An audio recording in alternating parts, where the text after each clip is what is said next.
立った姿が可愛いミーアキャットは、昆虫や小動物が大好物だけど、サソリも食べる。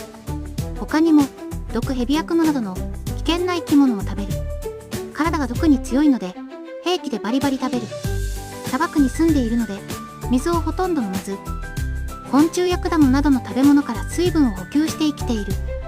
広いトンネル状の穴を掘って巣を作り、夜は巣の中でみんなくっついて寝る。よく立ち上がるのは、遠くを見渡して敵を警戒するためで、群れの安全を守る見張り役が交代しながら務める。